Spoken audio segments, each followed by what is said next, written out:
Yo, yo, yo, what is going on, people? Welcome to Throwdown Your Questions, episode 544. I'm your host, Tony Polanco, and tonight I'm joined by Emilio Lopez, Sup, people? How's it going?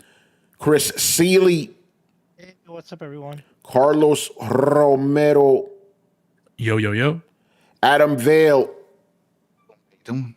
Richard Bailey Jr., What's up, everybody? and Brian Majoma. I guess Sony is also going third party. Yes, indeed. As a matter of fact, that's our That's it. question.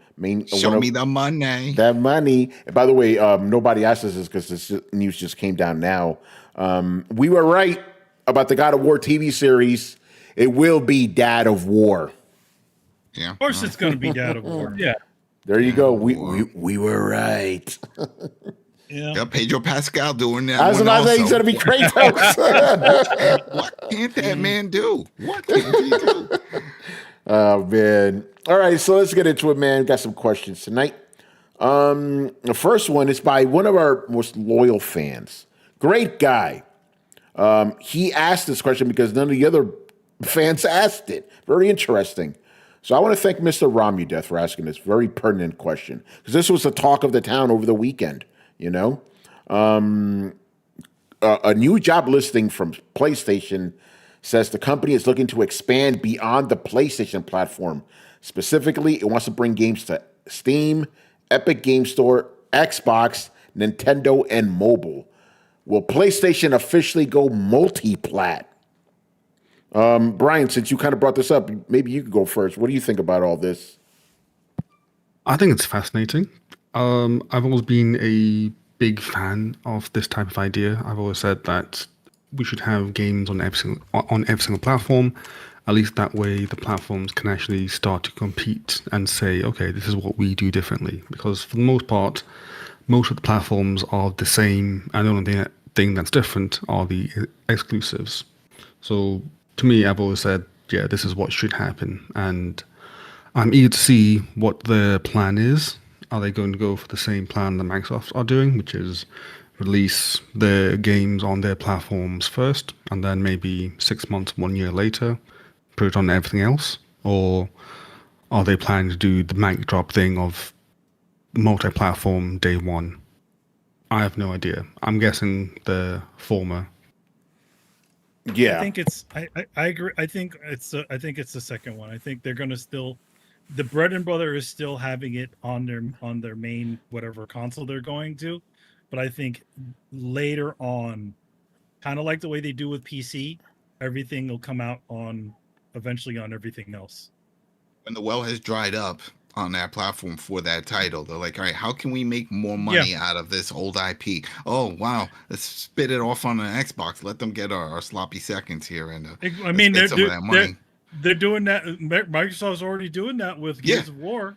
Yeah, and they're seeing it. They're like, wow, well, all right, they're making some money. We're making money. Damn, can we do that with some of the old stuff we have now? Get Like, ready yeah, it works for on PC. Get ready for super Last of Us remastered.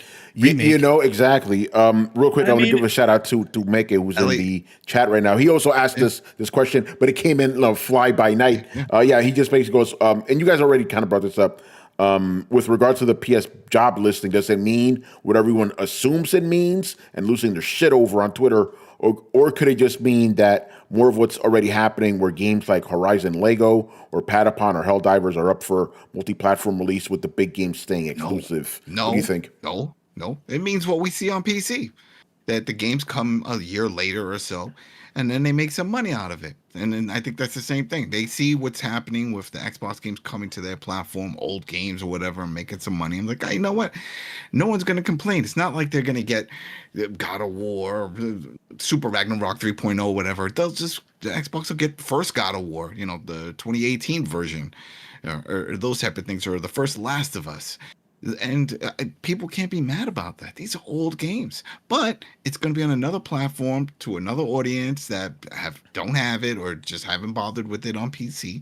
So it makes perfect sense. I don't see why people would get mad about that. Yeah, well, they're mad. You know why they're mad, bro? Because I know it, but because their console's losing its identity. It's not. It's not. If anything, it's really, think about it. What is it all about? It's about ecosystems, right? People, if you're already invested, and we talked about it, who's still playing Xbox? Well, the people that have been on Xbox. Yeah. They're there. That's their home. That's where their buddies are. Same thing with PlayStation. So if you're already established and you got your crew and you got your trophies, you're not gonna jump ship over some shit. We saw that with all the Call of Duty. It's on Game Pass. Oh no one's gonna pay. They still fucking paid. They still bought it. They still bought it. They didn't say, oh shit, I gotta go get myself an Xbox now. No, they stuck around. So if you're already on your platform, stay on your platform. So it shouldn't matter. You're going to get your exclusives.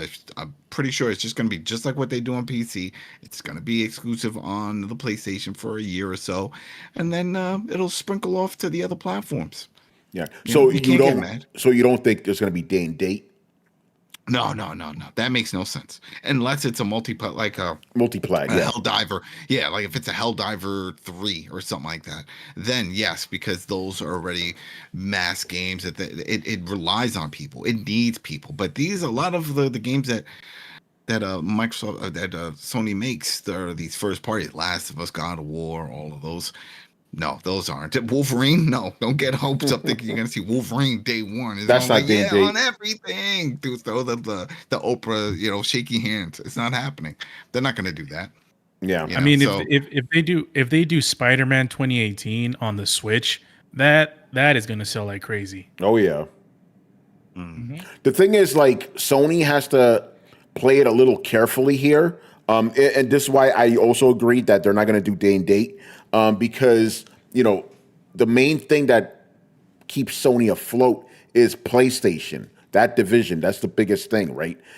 So they need to be careful not to do anything that's going to compromise it. So that's why I agree that they're going to release games after they've already kind of had their run, quote unquote, on the main platform, which will be PlayStation. Then you bring it over to like PC and Xbox, just like we've been seeing now. What you may see, now that I'm thinking about it, you may see day and date ports, right? Like the day comes out on PC, it's also the day comes out on Xbox, for example, But yeah, I don't think, for single player, I think they're going to, they know where their money is. They're probably not going to do it. I'm not saying they won't, because that's stupid. If they smell money, they're going to do it, right?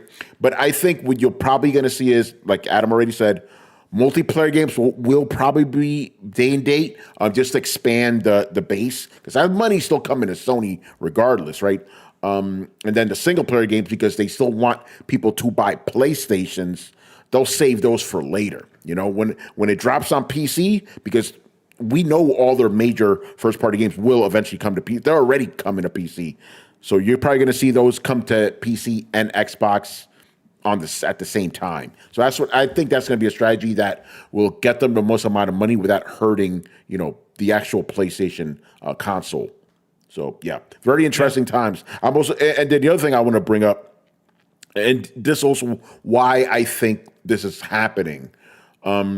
Now that games take so long to make, they need as much return on their investment as possible. How do you do that? Put it on other platforms. That's why they've already been putting their games on PC. Throw it on Xbox, even though it is interesting. Right? It's like Xbox is the platform that nobody buys, So, but you put those, some of those old games on Switch. Yeah, people are gonna buy that shit. Spider-Man on Switch, motherfuckers will eat that shit up. It won't run. It'll crash out like all these other third-party games that look like crap on it. People will buy it, and you're not gonna get the full thing on the card either. Play it. They'll be like, oh, yo, what the hell? Why am I swimming at 25 FPS? What is this shit? It was like, welcome to the Switch, bitch. Yeah, this is what you get. Right? Yeah, interesting stuff, man. What do the rest of you guys think?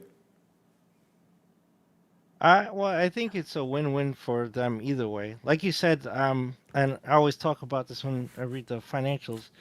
It's usually like almost 30% of their revenue is PlayStation, Mm-hmm. right? They need to keep up the monthly active users. They're still interested in selling a console. So it doesn't make sense for them to just just have total title parity across systems day one. Because then what would be the point, right? What would be the point of PlayStation? What would be the point of PSN? If you could get that, or I could just buy it on Steam or something else.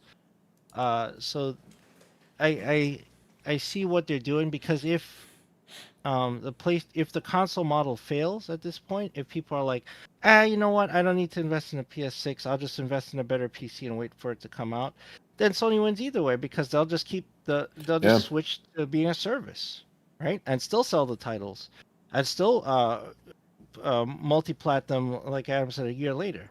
So it's win-win for them. If the console model sticks around and PlayStation 6 sells real well, they're also fine, right? So either way, they kind of win in that scenario. I see it already for The Last of Us. Remember how you get all the outfits that they added afterwards? Yeah.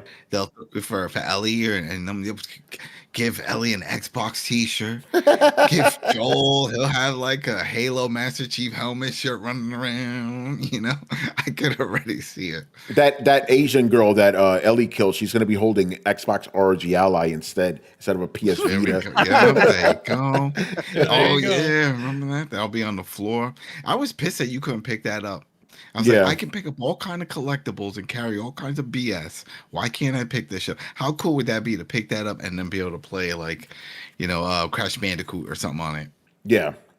Yeah, they're That not would going to have do been that. great. They missed out. They missed out. Yeah, no, they did. Rich, what are your thoughts, bro?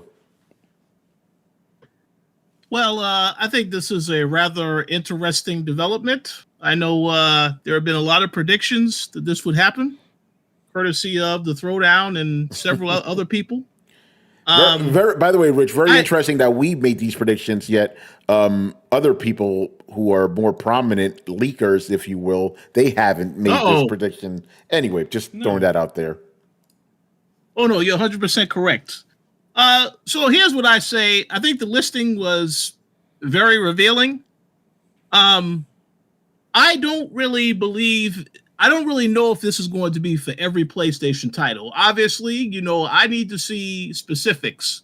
If the listing said we need somebody to bring God of War to other platforms, then that's pretty specific.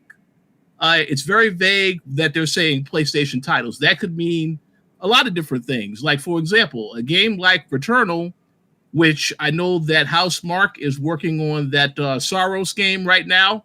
So I could see Returnal coming to Xbox, because that will help fund the development of Soros, something like that.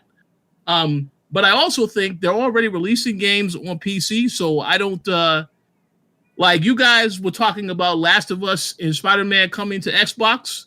I have a hard time believing that that's going to happen. If they're already on PC, I think that's where it'll stay, especially with the Microsoft releasing this handheld that also runs games. I feel like I don't know if it's going to happen. Could it happen? Yes.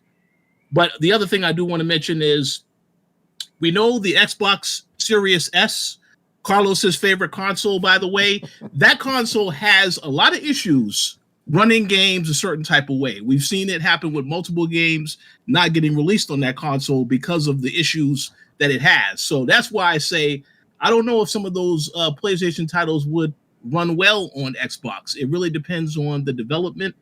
And of course, the next Xbox, if it is a PC, that's a different story. Then I expect it to run perfect. But I do want to take a bit of a wait and see approach to see exactly what titles this is that Sony is considering. I think that bringing S to can Xbox. play the old God of War ones, so the 2018 and the Spider-Man 1 and 2. I think it could do that. There are issues with the other one, Baldur's Gate stuff, with that it couldn't support the split screen and some of those features.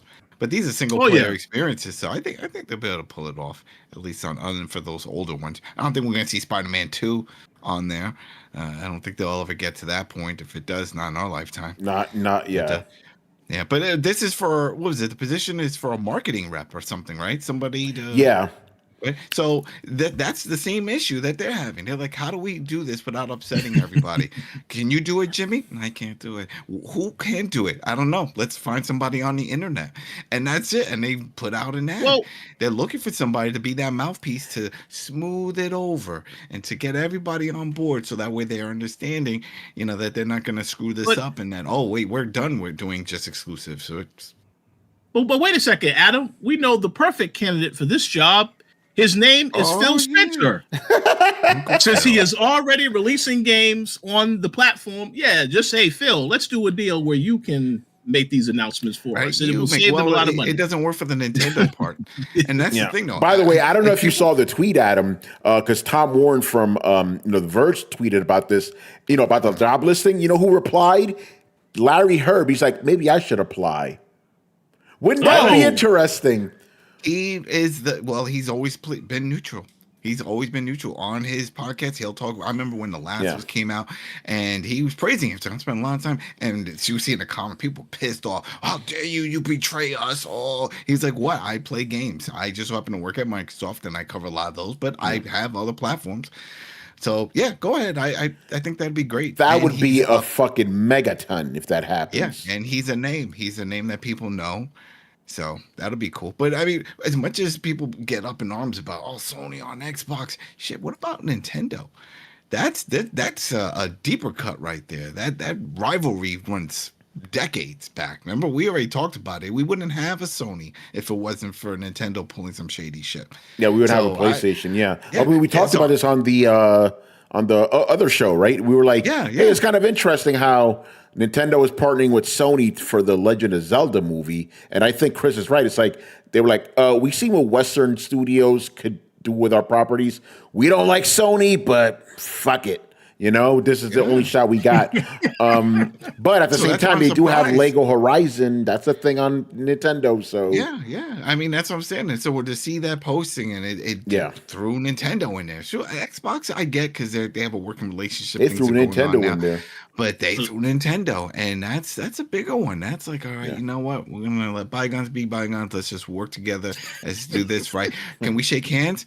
And then Nintendo like spits in their hand and then slaps Sony in the forehead. You're still not getting Mario, bitches. You're still not getting any of our exclusives. Because that's the thing. They'll play nice with certain things, but they will never share their shit. We don't ever get any of that. You know what? That's a perfect transition to the next question here. From Jolly Yellow Nerd. With more and more games going multi-platform, I think we can assume that Nintendo's first-party titles will likely be the final holdout. With that in mind, do you think Nintendo would let its first-party games go multi-platform, or would it just keep changing strategies until it either goes out of business or finds a model that works?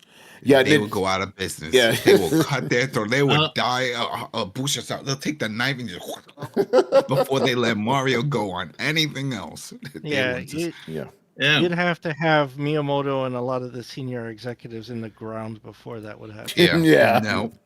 Nope. That'll never. So, happen. Go ahead, Rich. I have one response. You said, "What's a Jolly Yellow Nerd?" Yeah. The answer is hell no. It's a hell no. Definitively hell no. That will never happen. Never. Yeah. Shoot, I remember it was a huge deal when they created that Mario app on iPad. Remember when it was like, whoa, what the hell? They're actually making a game outside of a Nintendo console? But I think I actually agree with Chris. It will happen when a lot of these guys are already dead, so it's like, but now in this lifetime, Nintendo ain't gonna. Remember, they briefly had Mario on mobile, then they were like, nah, we're good, and they pulled that shit back. They got rid of the game. So yeah, they're gonna absolutely be the last holdouts. They're very protective of their IPs, as we've seen with them suing everybody under the sun. Shit, who knows? Once they die, they might have a kill button, and the whole shit goes down. Nintendo, every the game, everything. Just you worry about it deleting now. Wii U stores and stuff. No, it's gone from the whole thing shuts down. I'm like, yo, what happens? Like the dude's dead, and he pressed that button. He zapped it. That's it. Press the button. He pressed the button.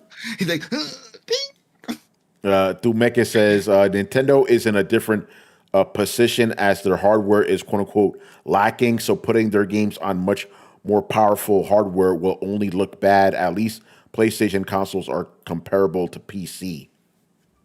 Those are always lacking in that power, and they don't care. They don't give a shit. People still buy it. Look at it. Look at Switch 2. It's plenty of other things better than that right now, and people still running out to have to go get it. Even if they do get banned from getting keys from CD keys and others, they don't give a shit.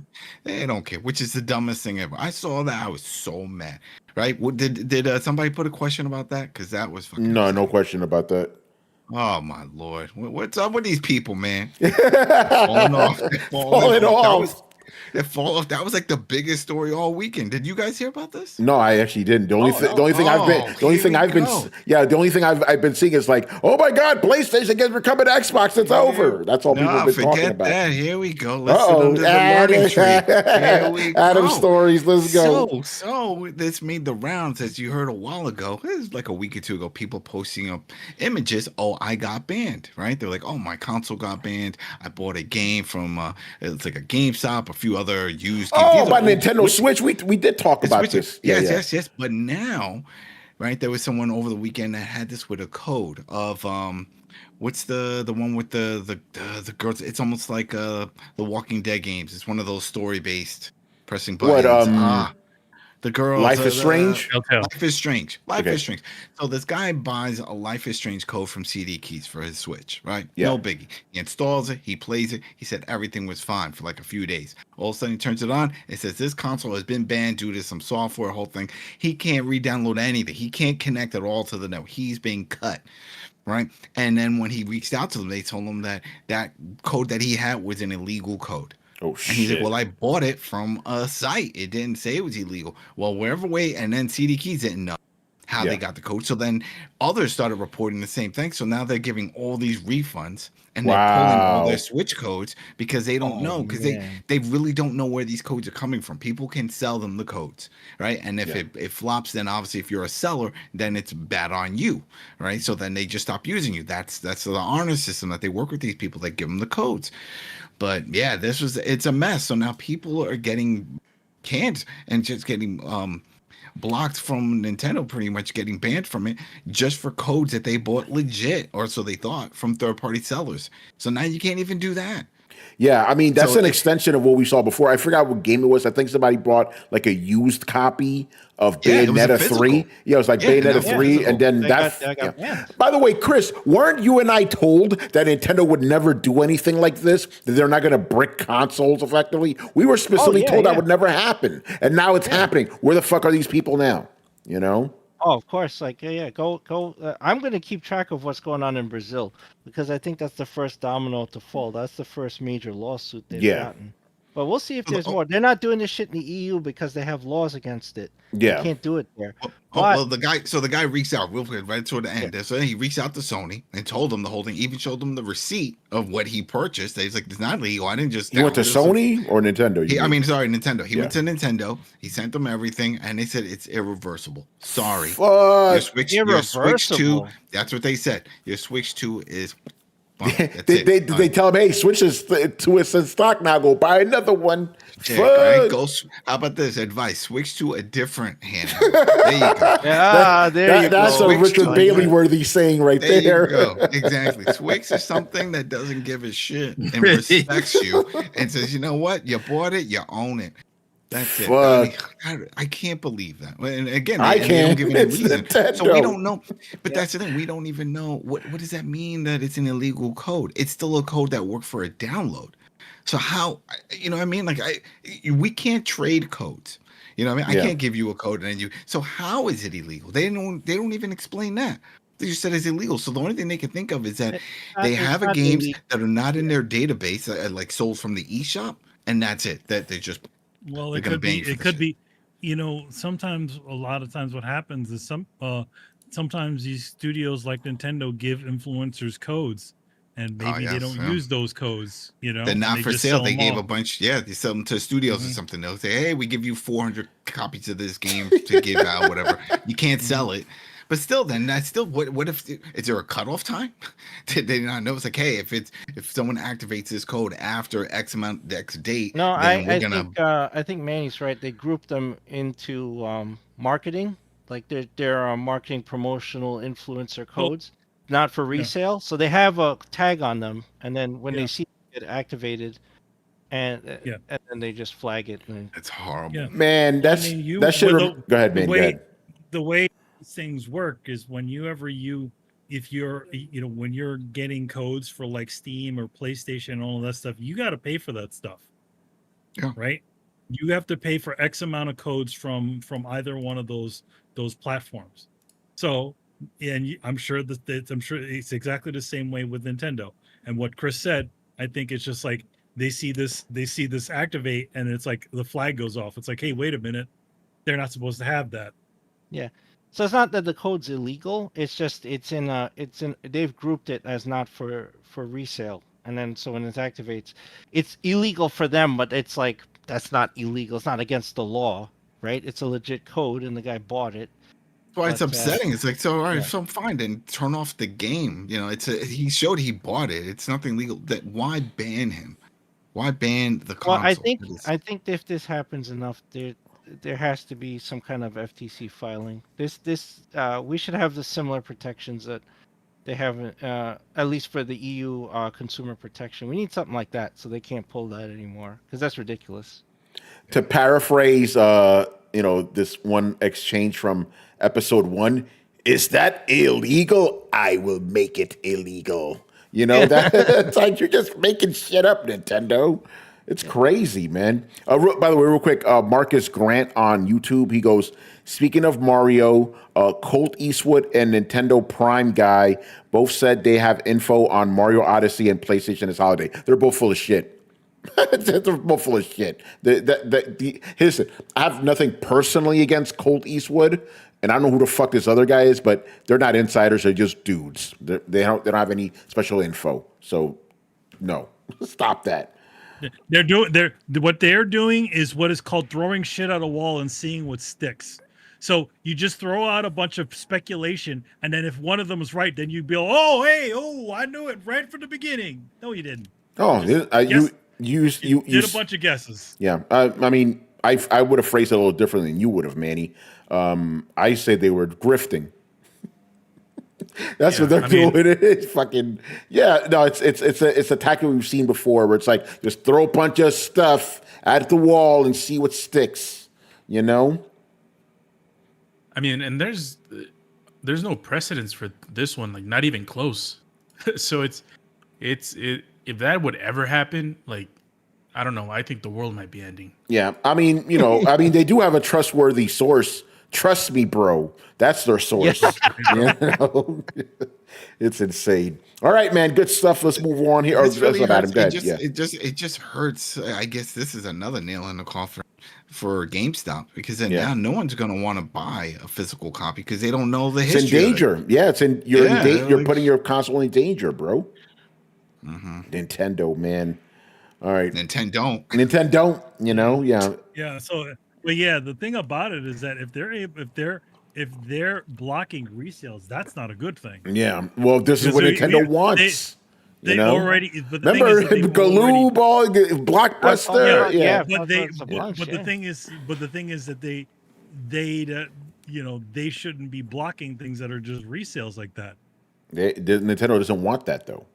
They've never wanted that. At least, I mean, no game studio wants people to be reselling their games, because especially in this day and age when they can make $80 to $70 on a new title. Is GameFly still around? No idea. Because then remember that you can't rent. You can't even rent. Yeah, you can't. Yeah, you can't even rent then if you have to worry about that. What was that other one? Redbox, I think it was called. I think. Oh, that's gone. Redbox gone. Yeah. Yeah, they closed up during the pandemic. Uh-oh. All right, man. Move on here. Got a few questions here from Mr. Alpha Chuck. And all his questions are about PC and performance. Very interesting.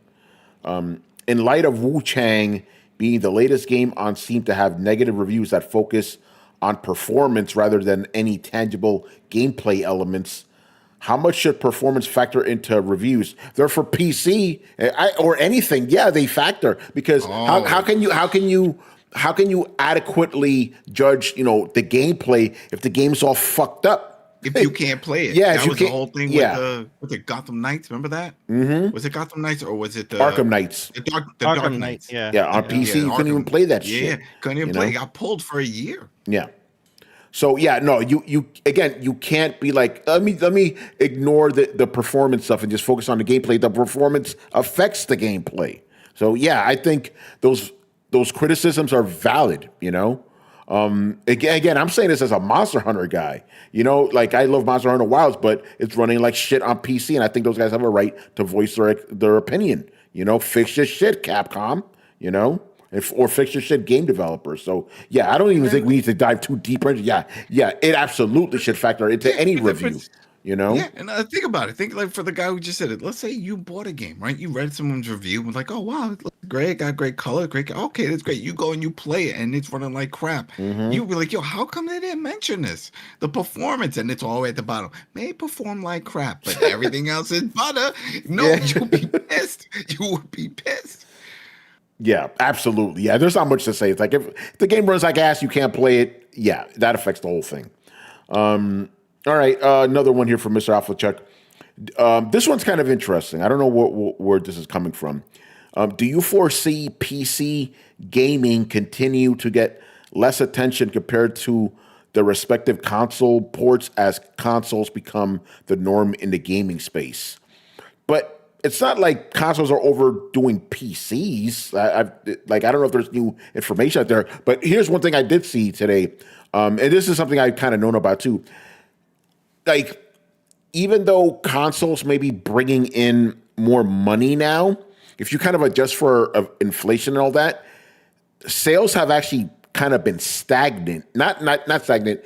They haven't gone up or down. They've remained the same for about since 2011, you know? So the console market isn't growing or shrinking. It's exactly the same. But meanwhile, you know, the mobile market, that's shot all the way the fuck up. And I know the PC market has gone up too.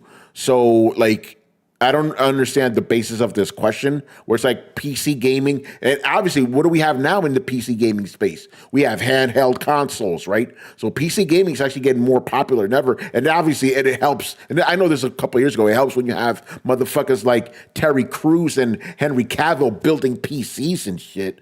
So yeah, PC gaming still on the come up, and console gaming is kind of flat. So I don't really understand why you would ask this question. Not saying the question's bad.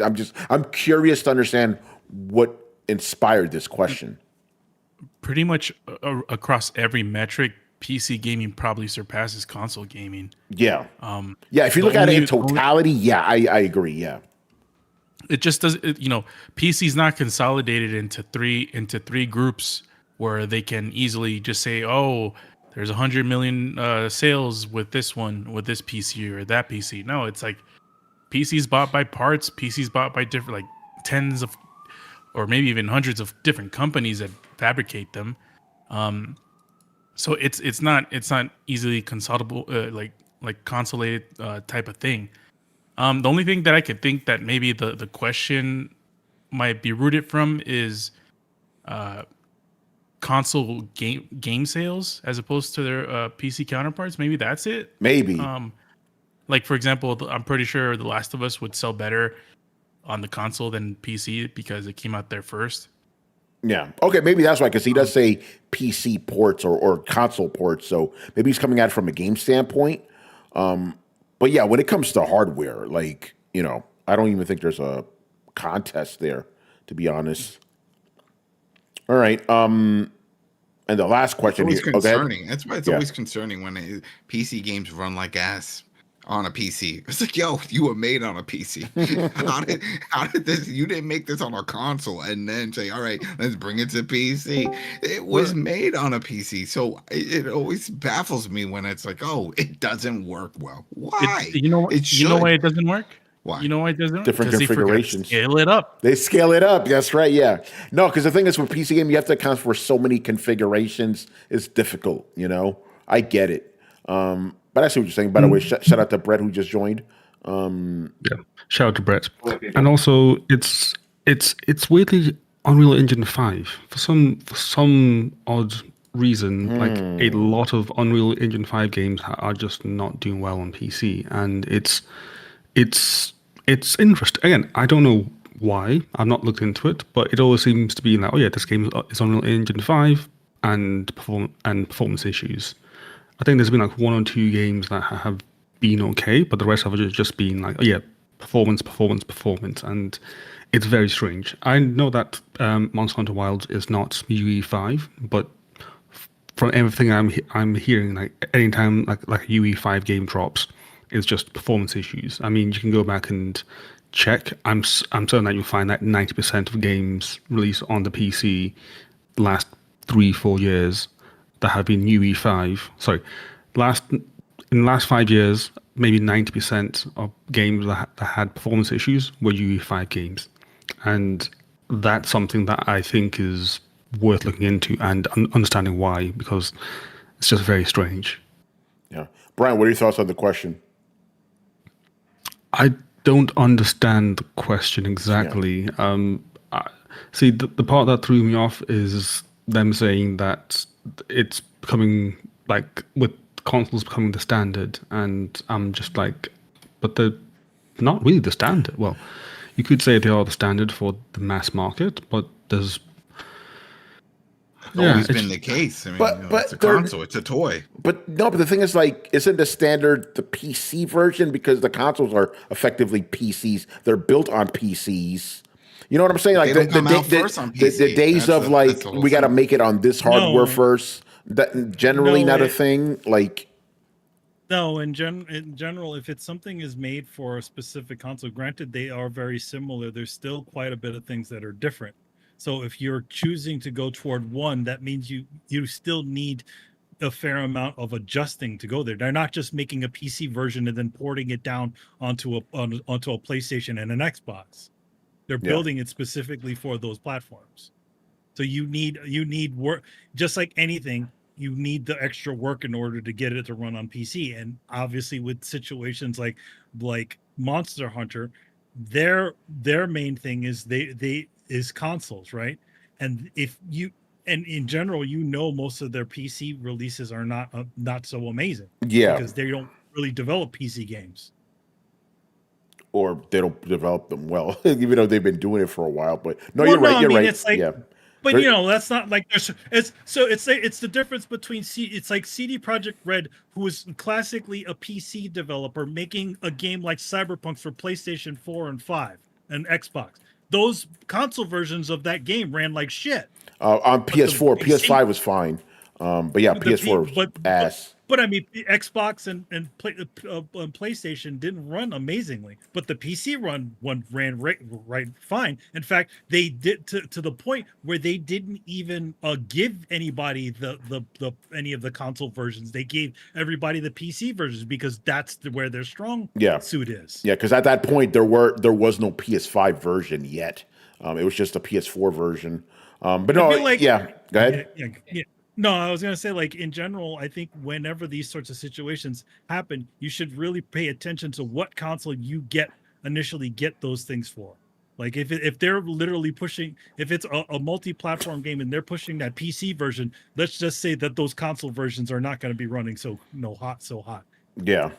I mean, that's why with some companies like Capcom and Ubisoft, I'm like, let me get it on, if I get a review code offer, I'm like, give me the console version, please, because the PC versions may be a little iffy to make it. Because we were saying, the PC reviewers got a game reviewer's got a PC code. He goes, yeah, and a yellow chair. Oh, damn. All right, last question from Alpha Chuck, and it's related to the last one we just answered. Why does it seem like the worst offenders of poor PC optimization are Asian developers? I love Capcom games, but would never recommend their games on PC over PlayStation. With Capcom, they've historically done consoles, so that's why they struggle. But here's my question. Yeah. Why are some of these like Chinese games struggling with PC when most of their players are on PC? What am I missing here? Well, I mean, what did they start developing those games on first? Like Wu Chang, that was a PC game, wasn't it? Or is a PC game? Was it a PC game? I don't know. Yeah, because that's the latest one that's struggling, And then also like again like I may have been released think- for everything. Let me double check. It I got think released for everything. it got released for everything. But what was the PC version the main one? We don't know because all versions were released at the same time. Go ahead, Rich. Yeah, I do want to say something about that because I did review this game. Now, the PC version, I did not review that version. When I went to GDC and Summer Game Fest, the version I was playing was the PC version. So I was surprised to hear about the issues, now that the game is out with the launch, because I played on PlayStation 5. And to answer that question from earlier, yes, the performance is important. Every review I write, I basically say what I played it on, and I tell them, I'm not Digital Foundry, so if you guys want to know how it performs on the other platforms, hey, you need to check out what they got to say. But I'm playing on PlayStation 5 for this game, and I didn't encounter any issues. And the last thing I will mention, this is a bit of a inside baseball knowledge, I guess you can say. Normally, when you get a review code, if you get it on PC, because I've gotten a lot of PC review codes over the last 2 years, they will tell you what the issues are with that build of the game. They'll tell you if there's going to be a day one patch. So going into the review if the game has issues. There is a game I'm playing right now that I could talk about in the future. I haven't had any issues with that game, and it is on PC, so it varies. But the Wu-Tang thing is very interesting because I didn't know they were having that many issues with the PC version. Yeah, they're having a lot of problems with it. But yeah, traditionally, when it came to a lot of, I know he said Asian, but it's really with Japanese studios, like Bandai Namco and such. They've had issues with PC purchases because that's not where where they originally kind of cut their teeth on. So that's why you're seeing that. But yeah, it is interesting to see some other developers having that same issue as well, But like Brian said, it might be a UE5 problem, That's wild, bro. I didn't realize it, but you're right, But yeah, I think again for Japanese developers, it's just they've historically been console developers. Correct me if I'm wrong, but are we hearing about Korean developers having issues with PC? Probably not. Yeah, I would suspect, because they make a lot of PC games. Go ahead. Is Stellar Blade on PC? I think it is now. Runs good. Yeah. Yeah. It is now. Yeah. But their main console was the PlayStation, so that meant their main platform was PlayStation initially. Go ahead, Carlos. Yeah. I don't think I don't think it's just one specific place has this bad. I mean, we've seen. I can't really think of them. Maybe Cyberpunk, but that just didn't work anywhere. But there's other companies that. No, but he's asking how come we've always seen that with a lot of like Japanese games, for example, because it's a thing. It's a thing. Yeah, maybe Warner Brothers has had its issues. I didn't point out Arkham Knight. Also, Mortal Kombat, was it 11 or Mortal Kombat 1 had huge problems? There's one of them that had it was probably Mortal Kombat 1. Yeah. But in general, you're right. I don't want to say they're the only ones because everybody black and white fucking language now. Obviously, other developers have their issues too. But yes, with regard to these developers, Japanese ones, just they've historically just made console games, but they're getting better. Bandai Namco is getting a lot better now. Capcom's still, a little bit hit and miss. But I mean, like when it comes to day and date releases or later releases. This is probably for day and date because he's talking about Wu-Chang in this case. Wasn't there a Sony game that had issues that. A first party game, Spider-Man. There you go. Yeah, Spider-Man 2, Last of Us, on PC, and Horizon Zero had Dawn. issues. Yeah, this is an everything issue, man. Let's change the narrative. Let's not pick on our friends in the East. You might be convincing me of this, Carlos. But there has been a history of this. But you're right. Again, like I said, if I'm getting a code from Capcom, like give me the PS5 code. Don't give me that PC code. There's a reason for that. But you're right. Ubisoft, Ubisoft. Fuck. Again, classically console developers having all the same issues. But then again, Wu Chang, what's the deal with Wu Chang? Yeah, I don't know. So what's the deal with Wu Chang? Who are these games? Who are these guys? But again, who knows? I mean, granted, we don't know what their resources are for multi-platform We just don't development. know. Yeah, we don't know any of that sort of stuff. So again, even places like Bloober Team, with the Last of Us, not Last of Us, but the Silent Hill remastered game. That game had a lot of issues too. Initially. So maybe it's just one of those situations where they're just like, we need a little bit more time to try to get the optimization better on these things. Are we going to say, Rich? So Tony, are you suggesting that when it came to the optimization, things got a little bit lost in translation? Yes, I am. That's what you're suggesting. Yeah. Okay. So I don't know what the issues are. I need to look into this though, because it's not good. Yeah. No, that's all people. I mean, that's why the game's getting these horrible reviews on Steam right now. It's crazy. All right. Moving on here. Ooh, a couple questions here from one of our other loyal listeners, Mr. Eurocar9. Now, this question is very interesting. Can you think of 3 games that came out in the last 10 years, so basically between now and 2015, that you would consider placing in your top 10 video games of all time list? If so, what are those games? It's a tough one. I had to look it up because it's like, the last 10 years have been rough. There was one game that immediately came to mind, and then the rest like, oh, fuck. But I did manage to come up with 3. So I'll start the ball rolling here. The first one that came to mind, Red Dead Redemption 2. Like, that's it. That's a legendary game already. That was my criteria. I'm like, what are the games that I will think about years later, even if they don't make it into my top 10, like years later. But no, Red Dead Redemption, for me, that was the best game of that generation by far. Absolutely amazing. Number 2, and all our epic streams will attest to this one, Monster Hunter World.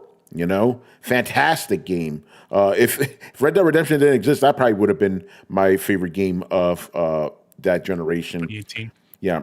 And then the only game of the last 5 years, and technically it's still a last gen game too, but it at least came out in the last 5 years. Only one, Carlos. Another one that we played a lot of, Oh, yeah. Elden Ring,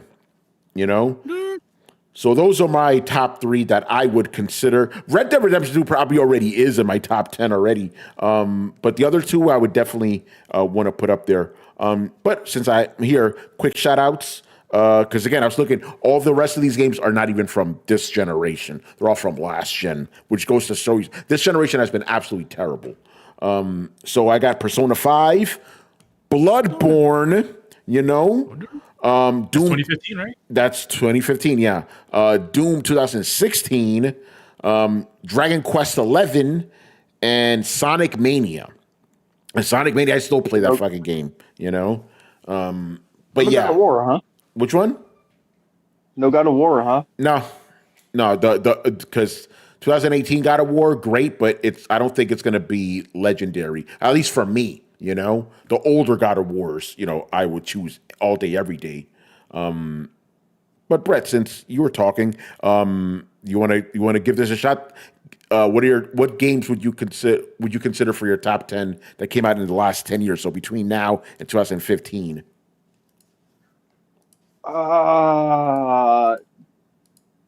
Elden Ring is definitely the big one that comes to mind. I would do probably Elden Ring. I would probably do Monster Hunter World. Yeah. And I'm really trying to think of if I want to put Cyberpunk on that list. No Baldur's Gate, Brett? Yeah, Baldur's Gate. What about that, Brett?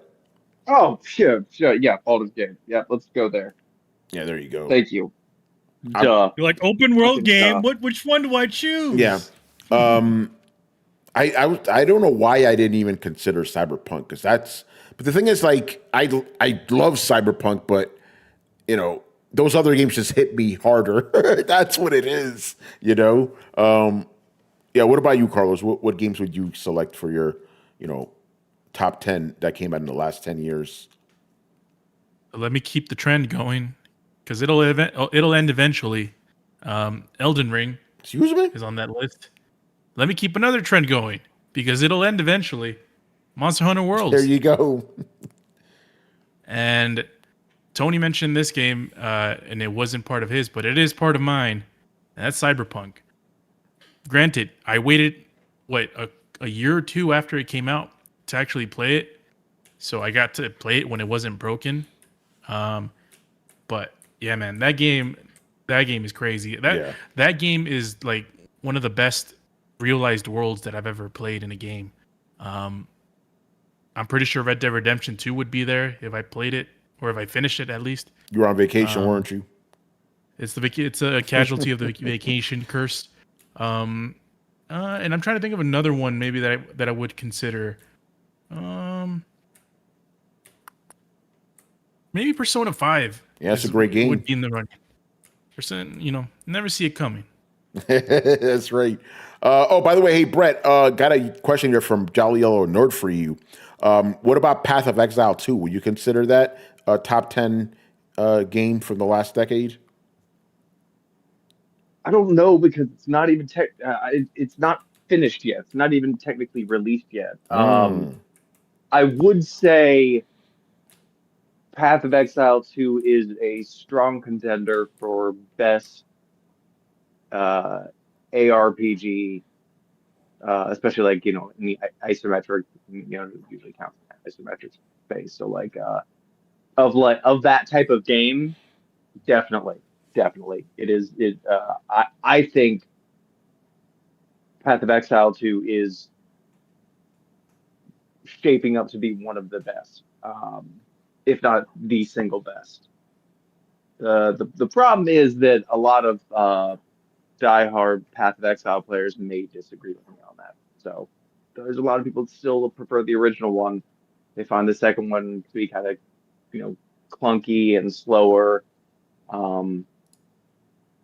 But you can't please all people all the time, and that's kind of what Diablo 2 was. So I'd say it's really good. But if I'm not talking about those types of games, no, I don't think so. But again, that was only because we got to play the first act, and I haven't played any more since then, because I want to jump in. I want to play the first act, and then I'll probably wait for them to just finish the game before I come back. I'm not gonna come back and play Act 1 and 2, and then come back and play Act 1, 2, and 3 when that show releases. Like, I usually get in early, play it, and then drop out for a while, and then come back around completion. So that's what I'll probably do with Path of Exile. Yeah. No, we're not giving any love to No Man's Sky. And by the way, guys, the question is, what games from the past 10 years would you consider putting in your top 10 of all time? It's not your favorite games of the last 10 years. That's a completely different question, So, because that's why it took a while, because I was like, wait, this has to compete with like Metal Gear Solid 3 and Mass Effect 2, So I'm thinking of those type of games that could compete. But yeah, Adam, what about you? What games would you consider, that came out in the last 10 years that you consider? Yeah. So easy. The Division. There you go. Definitely, for the amount of hours, over 500, considering that I played it all through on the PlayStation, played it all through again on the Xbox. So definitely that. Red Dead Redemption 2, same thing. Played that thing over twice. Dad of War, because I know you guys. Oh, there you go, Brett. That's another one, because when I booted that up, because the PlayStation is for my son has that one. Like, I want to play something. This was like a few months ago. It's like, oh, let's play God of War, and he was blown away. He just wanted to keep going through the whole thing. He liked the whole aspect of the dad, and also with the kid and playing with it.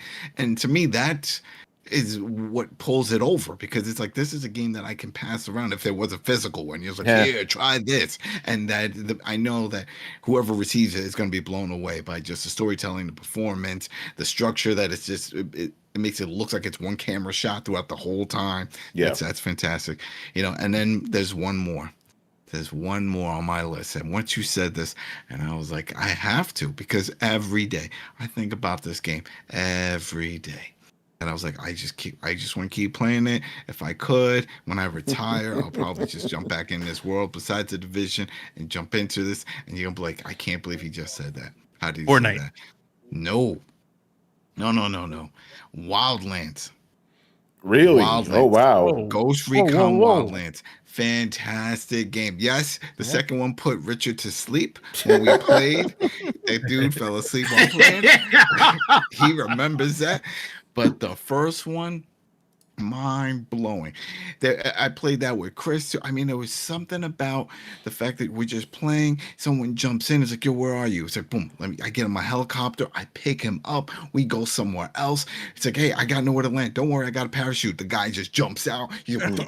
Deploys out. It's like you don't have a parachute. Just hover over water, jump out, get into the water. Oh, all right, we got a truck. Oh shoot, it's not enough space. Don't worry, I'll go in the trunk. It's like boom. You can see we get in the trunk. Oh, some people come and smash through the window, shoot out, just hide in the bushes. Oh man, fantastic game. It was a great open world. They had the Predator DLC. I remember it. You could go and hunt down the Predator. They had the music and all of that. Oh, I love that game. It hurt my heart that the second one was pure trash, because I was like, yo, everything that was great about the first one, why can't you just build on this? You saw, and they're like, no, we don't want to listen to you guys. We wanted this to be a survival game, and it's like nobody wanted that. That's the one mode no one wanted to play, and you made a whole game about it. And then when they're like, oh, we're sorry, a year later, and then they put AI teammates and they did the whole thing, it's too late. People moved on. They moved on. Oh, but man, Wildlands, if you haven't played it, go play it. It's a great party game. Jump in, jump out with your buddies. Cross progression, cross your levels. If you're a high level and you jump with your buddies, all your stuff carries over. None of this balancing, scaling bullshit. All that stuff carries over. It's a fun game. Love it. All right. There you go. Let's see. Rich, what are 3 games from the last 10 years that you would consider putting in your personal top 10 of all time?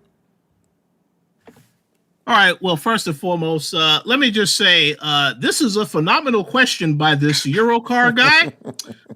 It's a bit of it does require doing some homework. So, man, I wasn't expecting to do any homework tonight. But yeah, that's a hell of a question, Mr. Eurocar. To help you and Eurocar out, I can do the homework for you. So Red Fail, no, Concord, absolutely not. And Lawbreakers. No. Oh, I do remember that, and I do remember when we saw that at E3. Those games will go down in history, but for not what you think. Yeah. But let's get Rich's real answers. And by the way, before I give my answer, let me just say there is one game that Adam forgot to mention. Because anytime I think about this game, I think about when Adam kept rage quitting the game. I'm talking about Until Dawn. So I'm surprised that is on your list. Well, there's no replay for that one. There's a bunch of the other ones, but that's what I'm thinking. It has to be a game that I could, if someone says, hey, you want to play this? Yes.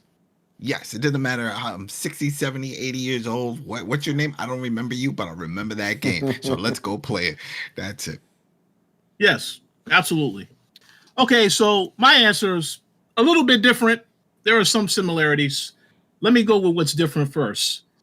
Hands down on this list, and this isn't just one of the favorite games that I had. I consider this, if you give me a piece of paper and you tell me to write down what I consider some of the best games I've played, Nier Automata, that has to be on that list. Oh, that's a good one. Yeah, that game was phenomenal. That's the Matt first Wheaton game said where too, yeah. Shout out to Matt Wheaton. That's actually the first game, in all the years of me reviewing games, that's the first game where I played the demo and I said, nah, I got to buy this game. Right after I played that demo, I mean, the game is phenomenal. And that was an excellent demo to introduce somebody to play it. So props to them for that. My other game that I put on this list is a game that our very good friend Carlos is familiar with, Sea of Stars. Oh shit! Again, that's a game that I went into it. It's a game where I heard very little about it, and I did not play the game that it's inspired by. I didn't play any of that other stuff. But when I played this game, I was locked in. Awesome. Your account got awesome hacked RPG. when I saw that. So I was like, yo, somebody just hacked your account. Look what they're playing on your It's an online pirate game, right? I could not believe it. I was like, damn, they got rich. Yeah, a fantastic game. So I got to give a shout out to that. Another game that I thoroughly enjoy. I still think about this game from time to time. This answer will surprise you. It's a game that I actually played with Adam called A Way Out. A Way Out. That was a good game. That was fun. That game, and again, the game, like you said before, Adam, the game was good, but when you get to that final act and what happens in that last, it just elevates the game to another level. And again, that's a very good, memorable game to play with a friend.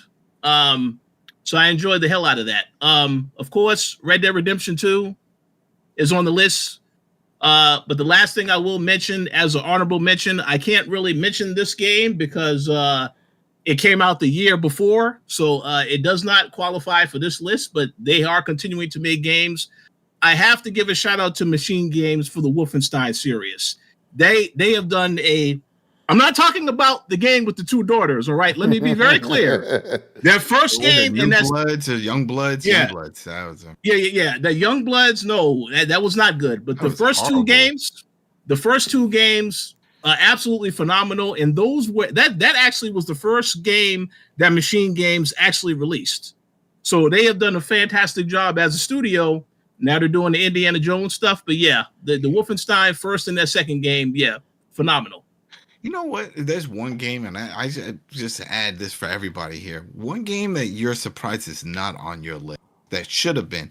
Like right now, I'm just thinking. Cyberpunk. That's the one that surprised me. Like, how the fuck did I forget about Cyberpunk? Game is so fucking awesome. Like same thing for me. It's Uncharted 4. That last one was great, but it's like I don't know, something about it. I don't like it. It's not one of my least. It's one of my least favorite games. I went back. I played that when they put it on PC, and I was like, "Oh, this is fun. It's the puzzles and all that."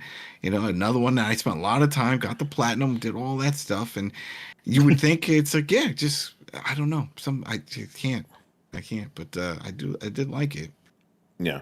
Has there been a Gears game in the last 10 years? No. Well, yeah. Gears 5.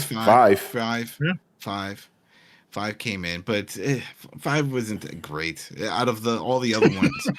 Yeah, sure. I mean, 1, 2, 3 are that's the series right there. Those are the ones that matter. 4, I get what they were trying to do. It was all right. 5, I get what they're trying to do with the open world. Okay, let's build on that, and then freaking crickets after that.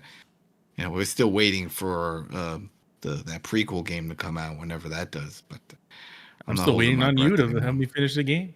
Right, there we go. Well, we can always do that. I'll come back. We can always. Yeah. All right, Chris, what you got? Well, I definitely say Red Dead Redemption 2 because it had one of the best stories I've ever seen in a game. The Western story, the way it was told, the whole thing, Arthur Morgan's quest and everything, it was great. The first one was good, but this one, just phenomenal writing. I don't think Rockstar will ever have writing on that. I love the fact that Morgan couldn't just sprint. Because it wouldn't be right. It doesn't fit him. He's an older guy. And I hate when he plays Call of Duty games and they're like, oh, this is how you get better. You just got to turn on infinite sprint. I'm sorry, no soldier does that with all the gear. They can't run and jump and prone dive and something. This is not real, but you're complaining about like how realistic you want the weapons. You don't play realistic. So,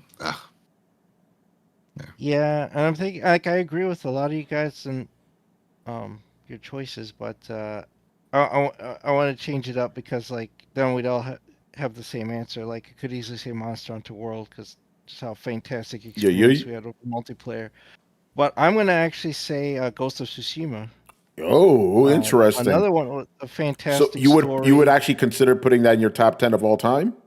Yeah. Wow. Absolutely. Okay. Interesting. I enjoyed that whole world, whole experience. Like, and the multiplayer with Tony, we played it. That's right. Great. Yeah. That was fantastic, and I love the world and everything. Like I could just sit and enjoy that game and just do random encounters. Like it Yeah. was just that good, you know. Like just like Red Dead Redemption 2, when I was done with the story and I was just you're just riding around as John Marston. I was still doing shit in that game because I was just like, There's man, I don't tons want of this stuff Yeah, to man. do. It's That's what- fantastic. Yeah, you get lost in that game, man. Yeah. So I So- had the same type of feeling with Ghosts. So Chris, are you now saying live tonight on this show you're getting Ghosts of Yote day one? I only pick winners, Rich. So absolutely. Hey. Oh man. Yeah. So yeah, and then third one because you know, just because it's such a fantastic superhero game, and I think it's the last great thing that Rocksteady did or will ever do, is Arkham Knight. Yeah, Arkham Knight's a good game. It's a great game, fantastic. You know, the acting, everything. Shout out to Kevin Conroy, the best Batman ever. You know, it's was a fantastic game. And on this list, nobody has Spider-Man either. You notice that? It was good, but I wouldn't put it in my top 10. Yeah. Personal of all time, no. By the way, we were just asked, I don't know, maybe Manny will have this on his personal one. The Last of Us 2, anybody going to have that on their list? I'm going to take that as a no. I don't think anybody is on this podcast. But Manny, I'll go. Let's go. I will. Yeah. Hey, there you go. No. I like the first one. I had the first one. First one. Yeah, was- but that's for No, no, 2013, that's 10 though. years, yeah. That's Yeah. what I'm saying. That's why I didn't bring it up because I remember. Yeah. Which one? No, hold on. Hey, let's go. It has been released in the last 10 years. Yeah, that's right. So, are we going to count remasters No, because Last of Us Part 2 It's still the same game. It's still the same No. game. It's still the same. They didn't change the story. Yeah, so I it's know. the same No, fuck that. I would put on this one, man. The Last of Us Part 1 remastered remake. Let's go. No, bro. Skyrim. Duh. Yeah, there you go. If we're going to count remakes. Oh, man. Anyway, No, Manny. remakes. Yeah. They released another version of it within the last 10 years. I know that. Yeah. Or no. you know, let's talk about GTA. No. Yeah, no, we're not. Please not. I do want to throw in Remnant 2 as an honorable mention. Though that game is fucking awesome. Which one? Remnant 2. Remnant Oh, 2. Remnant 2. Cool. That one. It was all right. That was a good one. Yeah. That's All a good fun party game too. All right, Manny, go ahead. So I'm gonna say Bloodborne. Ooh, that's a good one. Because just for the plain fact that it did everything the right way, and it was like finally we got away from those night games. I'm sorry, Medieval, I'm sort you of mean? medieval. I'm sort of a little sick of medieval type games, and it was nice to see a game. Granted, in that same year or close to each other, we got two games that were within that sort of Victorian era, but definitely Bloodborne. Gravity Rush 2, I would say Gravity Rush 1, but Gravity Rush 1 came out in 2012 or Yeah, it so, doesn't count. something like that. Matt Wheaton also yeah. said Gravity Rush is one of his.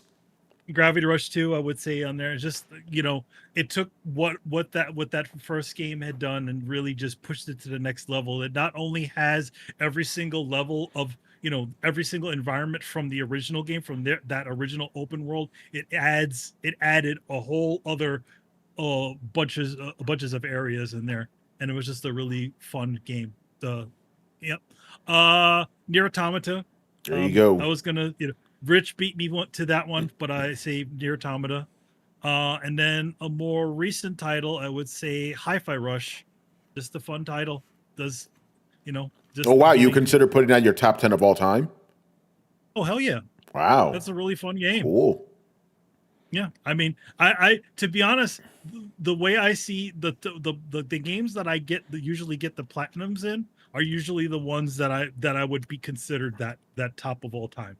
At least somewhat part. So most of those are part of that list, because it's like you've already engaging in all that time in that thing already. It must be a good experience if you're going to go all the way, right? I don't know. every You've put time into platinums. You're like, fuck. Well, yeah. Well, no, but I'm saying like like at least I say, like I said, most of them, not all of them. Okay, yeah, most is fine because I'm like, Manny, you get platinums for all the games you buy. You know, To the Galaxy, that was another good one.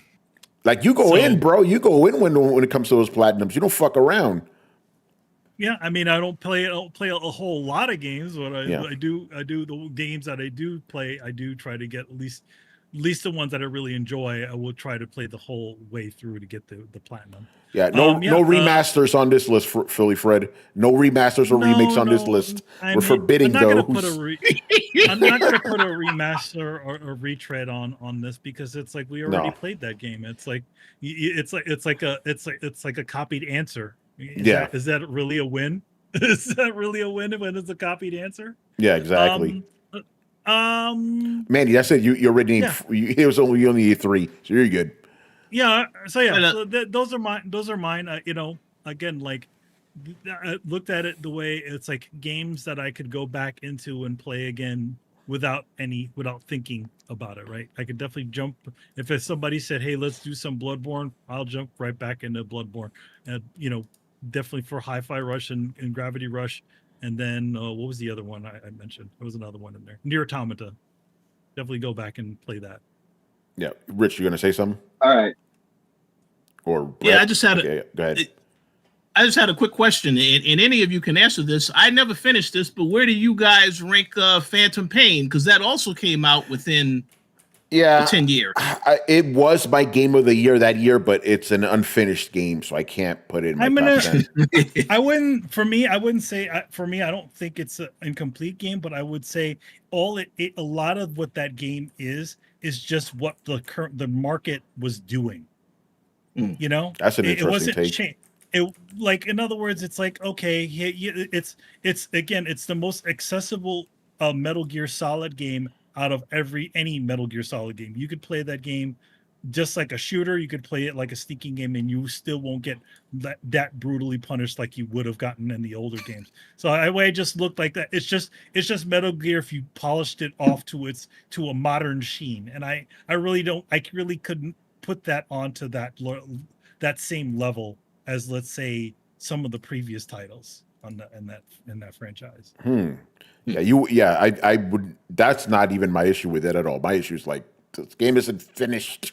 You didn't finish the game. Anyway, Brett, you're gonna say something? Oh yeah, I was gonna ask. I was gonna derail some shit. Just ask like, does anybody in here have any games like they would like risk some mild head trauma to be able to play again for the first time? Like if you came out with a rubber mallet and you're like, all right, I promise I'm not going to give you brain damage, but I'm going to knock any sense of playing Elden Ring right the fuck out of you. I'd be like, you know what? I'm in. Yeah, Elden Ring's a good one. Yeah, Elden Ring's a good one. So I kind of want to ask you guys, like, you know, I know like it's ghoulishly hyperbolic, but like, would any of y'all risk some mild head trauma to play a game again for the first time? Probably not. I don't want. I'm old. That may cause permanent damage eventually. I think I'm good. I mean, if you could somehow erase that experience and experience it. No. But he specifically said, "Would you risk mild brain trauma?" That's part of the stipulation. I think he just. Okay. So let me put it this way, okay? Like if I came out and if I said I could guarantee you that there's going to be no side effects other than you're going to forget your game, but I am still going to hit you with a hammer. It's going to hurt like hell, but you're still going to forget the thing. No ill side effects, right? Like you're not forget your name, or your mom's birthday, or nothing like that. Other than the pain of being hit by a hammer, which will go away eventually, right? Yeah, exactly. Titanfall 2. Oh, that's a good one, yeah. 2, because we'll never get a third one, and I would love to go back in that world in a new environment. And so, knock me silly, and then put me in front of it with a controller and say, "Guess what? You're never gonna get the high score in this training, and you're gonna spend a long amount of time, and you're never gonna do it. You're never getting on that board." All right, you know what? Before we answer Brett's question, let's finish it up here because we only got one guy left. Brian, what games from the last 10 years would you consider putting in your top 10 of all time? This is actually quite easy for me because the last 10 years have been a bit shit. And I'm happy that Yurko asked this question this year because this game is literally on the deadline of 10 years. Witcher 3. And I guess There you go. Witcher I knew 3. it. Yeah. Well, Came out May 2015, so it's literally on the border. Yeah. Technically out if you're counting exact days, Well, but we're a little Warframe? loose here, Brian. Any game that came out from January 2015 that now is fine. Yeah. Warframe. No, Warframe was before that. Warframe was way before that. Brian, go ahead, man. Witcher 3. There you go. Witcher 3 and Monster Hunter World. Yeah, Monster Hunter World. That's honestly it. Again, I didn't get into Elden Ring, Bloodborne. Again, great game, but again, it's, as Tony said, it's top 10 of all time. So yeah, it can't just be any willy-nilly game. It has to, the top 10 of all time has to compete with GTA San Andreas and Burnout and Need for Speed Most Wanted. So it's a tough showing. So Too many. Yeah. Real quick. Philly Fred, Max Payne 3 came out in 2012. That doesn't count. All right. So yeah, let's go with Brett's brain trauma question. Let's go around the room. So Adam already went. What about you, Manny? What game would you like to re-experience again for the first time? For Brett, is this for of all time or like the last 10 years? Just the title, Yeah, no, it could be of all time. But you still got to go be willing to go through with the hammer whooping. So not relegated to the last 10 years. Yeah, now you can go all in. Period. Yeah. Metal Gear Solid. Fuck. That was my answer. But I'll go. Okay. By the way, I found myself in a similar position because I wrote a blurb for Jordan Miner's video game book, Video Game of the Year, and he was like, "What game do you want to write about?" I'm like, "Metal Gear Solid," and he was like, "Somebody took it." I'm like, "Okay, so I'm gonna do the same thing here." Okay, Metal Gear Solid 3. That's my answer. If I could experience that again, hey Brett, if you could specifically hit me with that hammer before I play the remake that's coming out next month, that would be perfect. Perfect timing. Why would you take the hammer if there's a remake coming out though? Because I want to forget. Because I'm going to be playing the remake, thinking about the old game. So understand?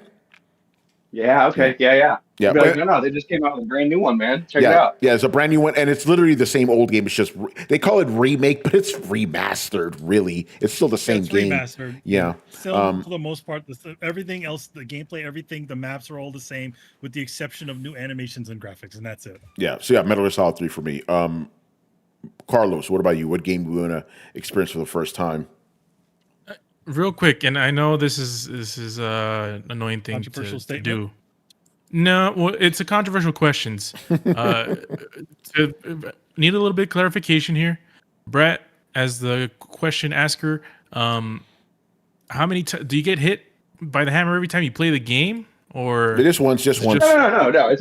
It's just once. Like this could come out with a big old rubber mallet. Not even like a claw hammer. It's like, look, it's gonna hurt like hell.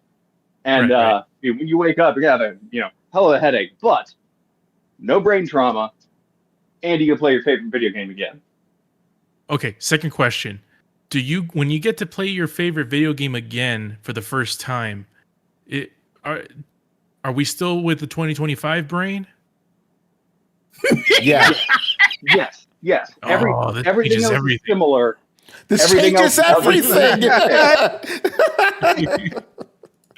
Well, already. I ain't even get hit yet. Yeah, you play that game and you're like, man, this game looks like shit. Like, I don't know about this game, bro. I don't know about this game. Yeah, he was like, wake up on your chest with a note pinned to your shirt that says, like, play this game. Well, the reason I asked that is because if I'm playing, my answer was going to be Halo 2. But if I'm playing Halo 2 today, number one, the graphics is one thing, but the online part is another thing. Oh yeah, so that's different. That's the reason. So I'm changing my answer. Not time travel question. Yeah. Okay. Damn it. Okay. Mass Effect 2. There you go. All right. Let's go. Brett, what about you? Mr. Murdoch. He's like, I don't answer my there we go. I thought I was on mute. No, Elden Ring, 100% Elden Ring. Okay. Like, yeah. bro, like, I was trying to stay off the Elden Ring hype train as like it was like it was announced, and I'm like, Brett, calm down, do not get overly excited. And then like the hype train kept building, and I was like, Brett, do not get overly excited. And then like halfway through, it was just like, fucking I'm on the hype train, let's put on my conductor's hat, I'm riding the fucking top of the goddamn thing, and still when it came out, I was blown away. Like I have never had higher expectations for a game, and I was still nowhere near prepared for the thing that Elden Ring was. Like it's just, in my opinion, like probably my single favorite game of all time. I mean, remember what happened, Brett, when those early reviews started coming out and people were like, this is one of the greatest games of all time, masterpiece. And I'm like, you guys need to calm the fuck down. You're being hyperbolic as fuck. 4 days later, yeah, you guys were right. Yeah, exactly. And that shit never happens. It shouldn't, yeah. Yeah, and Brett, I'm almost there with you. I still need to reevaluate things, but Elden Ring is for me, it's guaranteed top 5 all time. Whether I don't know where in the top 5 it lies, but it's there. And the reason I didn't mention Elden Ring for my answer is because, I mean, it's 3 years ago, so that new game taste is still prevalent in my tongue. But it's a good answer still. Yeah. All right, Brian, what about you? Game you would like to experience for the first time and suffer brain trauma for? Like with Carlos, I have some questions. Oh, Brett, this is crazy. Can I got answers. Can I opt into redoing the brain trauma after I played it for the first time? Oh shit, that's a good one.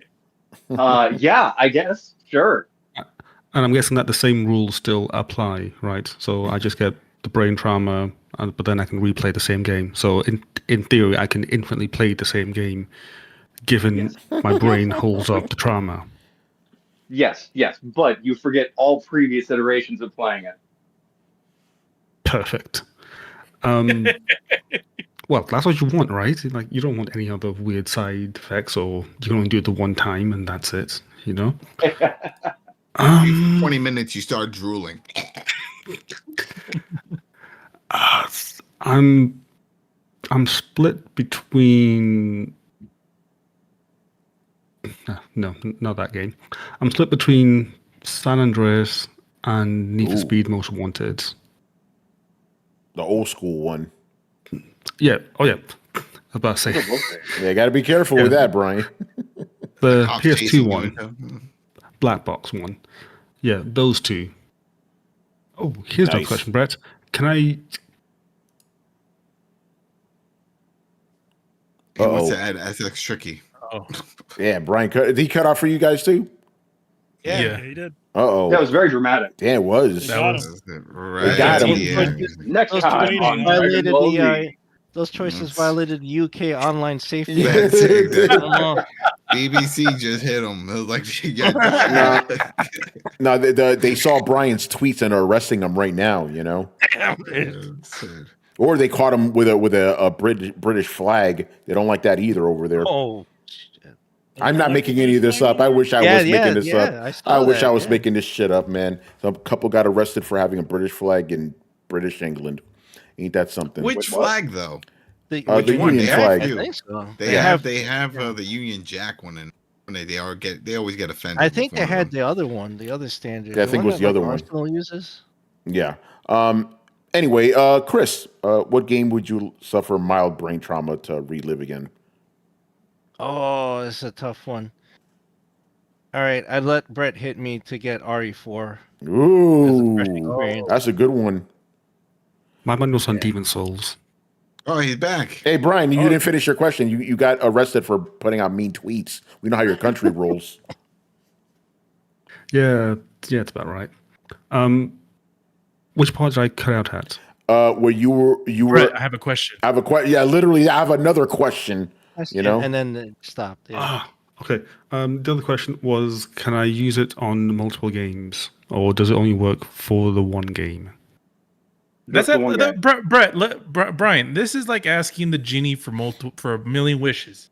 Well, You no, get he just said one like a wish. rule. He's like, So he's like, no wishing for more wishes. Oh, I'm not wishing for more wishes. I'm just asking like, what are the limitations of this? Because I wish for Brett my said, friend to have a bunch of wishes. because Brett said You get a wish, or you get a get- wish, or you get a wish. you get hit in the head with a hammer, you get mild headache, and then you lose all progress of like playing a game. So you get to replay the game. So does it work on just one game, or does it work on multiple games? So for example, if I want to say I want to replay San Andreas and I don't know, Monster Hunter World again, I get hit twice and that works, or does it only work on one game and that's it? Nope, Right, just it's the one God in this game, universe. as many times as you want. Okay, I so didn't even think that But- hard about it. But I should have just to throw things up. I should have the monkey paw. If you use it more than once, you get slightly worse at the game each time you do it. Uh-oh. Well, Brett, this is your universe. You make the rules. You're the creator. I like that stipulation. Also, the hammer also mysteriously deletes your platinum trophy from the original time that you got it if you did get it. You know, it's funny, there- That's a powerful hammer. it got me thinking. Is there a It game? also 'cause messes with reality. so it's funny that he brings that up because there's I play FC, right? And Yeah. FC you can do trick moves, and certain guys have like level 4, level 5 in this term, but you can't do it more than once or twice in a match. He'll Yeah. start messing up. He just can't do it, and that That's made me kinda wonder. interesting. Is that a thing in other games that has that ever happened? Where because it knows that wow, if you know how to do this move, then you're constantly doing it. Is there other games that do that where they just say, nope, you're only allowed to do it twice, and then that's it, at least during this session? I don't know. Yeah, I It don't just know. got me thinking when he said that about like how you mess up. Doing Well, I it mean, over like, and I know over there's like games with like a meter, like you run out of this meter, like in fighting games, like that's it, you're done. You're not doing that again Yeah, for I this guess round. that's equivalent to that. Then it's a meter, but at least you see the meter, Yeah. so you know that it's. Yeah, like in Tekken, when you do the rage move, like once you do it, that's it. You can't do it again until the next round. Yeah. So it's like that.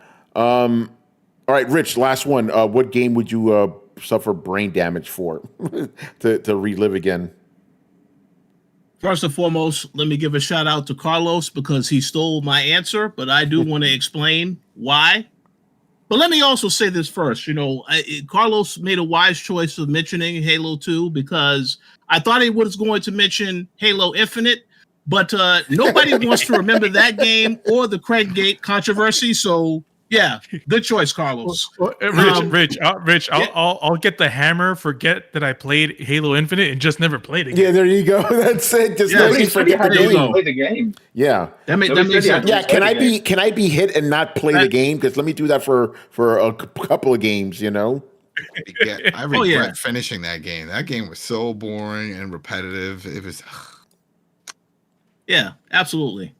Oh no, but- Tony, no. What's up? Tony, Brett said it only works for one game. Okay, yeah, I know for one game. So yeah, you're right about this. I gotta be very picky. But that's a whole other question. We're not gonna go down that rabbit hole. All right, so yours is Halo 2 as well, right, Rich? Oh no! Mine's is Mass Effect. Ooh, Now it's one? unfortunate that. Yeah. Well, see, you said it has to be one game. I would Yeah. have said, well, shit. I need to play. I want to forget everything that happened and play the entire trilogy over again. But if it has to be one, it has to be two because Mass Effect 3, I had an issue with the way they ended it the first time, and then Yeah. we had that little ending that they added in after the fact. But I have to mention that because we are never going to get another good Mass Effect game. This is just my opinion. BioWare will probably be I agree. gone and out of business. Oh yeah. And the way that original team put it together, all the detail to take into account all the choices and all this other stuff, very meticulous. I haven't played and Brett can attest to this because I haven't played what is the game? It was on the tip Dragon's of my Age? tongue. Not Dragon's Age, just the game that came out last year. What is it? Last year or the year before last? The What, ambitious Veilguard? storytelling. Not Veilguard. Not Veilguard. It's the other game. The other game. It's an RPG game. Brett knows what it is. I can't think of it for some reason. Baldur's Gate? There you go. Anthem? Baldur's Gate 3. I don't know how detailed they get with the storytelling, if it's similar to Mass Effect 2, etc.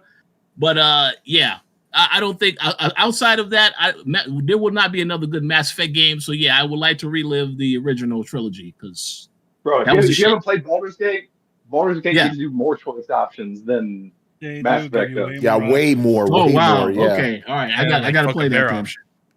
Yeah. It's just the gameplay isn't the same. That's what I wish. I wish the combat system was similar to Mass Effect and Baldur's Gate 3. Something about it was tricky.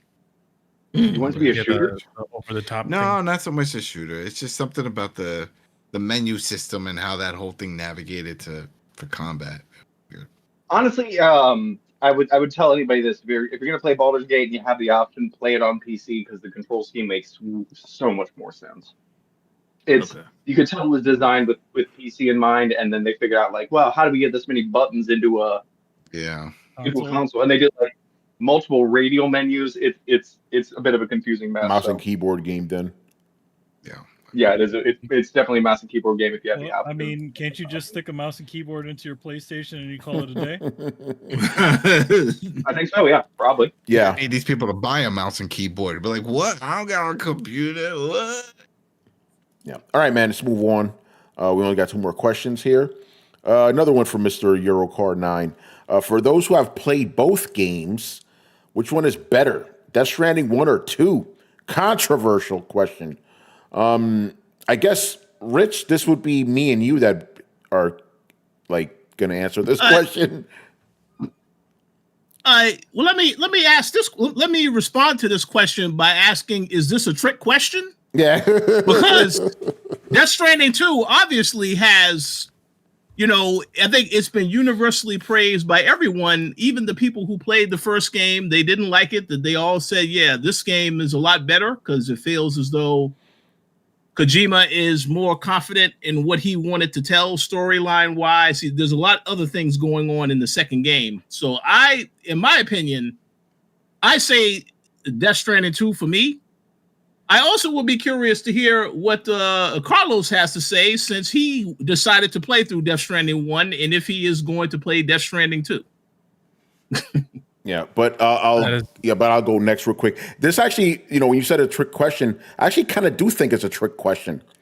Because I've been thinking about this a lot. Like gameplay wise, there's no contest, right? Death Stranding 2 is the better game. It's just a lot easier. You don't have to go through a lot of the bullshit you did in the first one. But that first one, I guess because the second one doesn't have that uniqueness of the first one because you already played the first one. Like that first one, just like it's just something about it the second one doesn't have because you've already played it. I had a question real quick. Justin, for someone jumping in, then are you saying that you would recommend 2 over 1 then? To most people, Right now, yes. To most people, yes. Okay, there you go. Yeah, because the game also does a very good job of telling you what happened in the first game. But yeah, that first game is still kind of special because I'd never played anything like it before. Obviously, when I played Death Stranding 2, I'm like, oh, Death Stranding 1, just without some of the encumbrance shit. Both literally and metaphorically, by the way. But yeah, I would say I would still go with Death Stranding 2 as my answer, just like Rich. But Death Stranding 1 is still a great game. Fantastic game. I just want to ask a very quick question before Carlos. For you, Tony. Yeah. Do you also add in the fact that you like Mads Mikkelsen's character more than the characters in the second game, or what are your thoughts on that? No, he's not really a factor. I actually like Neil Vana better. Yes, they kind of serve the same purpose. I like him better. Mads Mikkelsen didn't really leave an impression on me. But Death Stranding 1 is a special game, man. But Death Stranding 2 is better. It's objectively better. Like even with the story too, because it just makes more sense. The story, graphics are better, gameplay's better. For that game is great. So that's my answer. But yeah, Carlos, what do you think about Death Stranding 1? Are you going to play Death Stranding 2 now? Well, to quote a great philosopher and a great person. That is a great question. A phenomenal question, even. Phenomenal at that. That's a misquote right there. Yeah, You need right. to What's get up with that, right. man? Fix that shit. You got to respect on that, man. Right, and you got the audio. Yeah, clip. you got the phenomenal. Well, That is a phenomenal question. There you go. I haven't heard it in a long time. You already forgot. ChatGPT gave me the wrong answer. Yeah. So, Rich, to give you a brief summary of my Death Stranding 1 experience, it was a love-hate relationship. As some people can attest to in the group chat that when I send like random stuff about the game, it has a lot of flaws. I don't know how it felt maybe with 2018 lenses or 2019. Yeah. Yeah. Oh no, I saw those flaws, but it's like I've never played anything like this. So it's kind of like, when you play GTA and shit, you deal with some of the bullshit just because. In Skyrim, you deal with the bullshit just because you don't play anything like that. That was my take. Yeah. What I'm hoping that this is a Mass Effect type of thing, where Mass Effect 1 had all its flaws, but the story just kept getting you in, and the world kept, enticed you like a lot. And I agree with Tony. The Death Stranding 1 world is really well thought of. Yeah. Like the lore, everything. Like Kojima did a great job building the story, the characters, the lore, and everything, like tying everything together. It's really well presented. It's just the repeat factor with the game. There's too many goddamn rocks in that world for some damn reason. Even if there wasn't a void out there. So yeah, I'm definitely looking forward to playing 2, especially after all the things that you guys have mentioned, how there's all these quality of life improvements. So looking forward to that. So yeah. Yeah, good stuff. I'm gonna play it after I finish Donkey Kong Bonanza. Yeah. Ooh, Bonanza. Yeah. By the way, shout out to J Shep. He put 153 hours into Death Stranding 1. That guy's a madman. And that's within the span of 2 weeks. I don't know how the fuck he did that. That was J Shep? Yeah, that was J Shep. Yeah. His name again? Yeah, he's always changing his fucking name. But yeah, that's J Shep. What does he call himself now? Paul something? I don't know. I think he's calling himself Phil Unger. Yeah. Phil Unger, yeah. No, I think that's a Death Stranding character.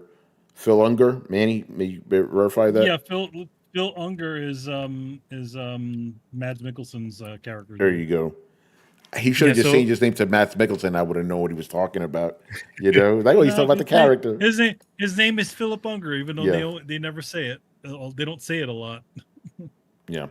All right, and the very last question of tonight, also from J Shep. Or I should say, only question from J Shep. This one's controversial.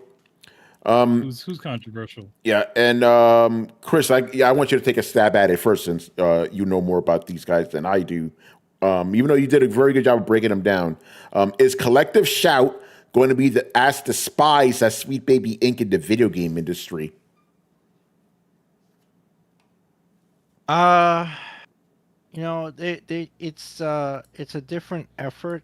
It's a different strategy, but yeah, they'll probably go down in like as an infamous group that caused a lot of games to get ruined. So Sweet Baby was ruining games from within, right? Yeah. The whole writing consultancy, they were just injecting all sorts of garbage into the games, and even changing the direction of some to such a degree that they're just unplayable. Now, that is different because it's like, okay, so this is now a bad experience and we avoid it, right? We're like, I'm not buying that, or see it for what it is.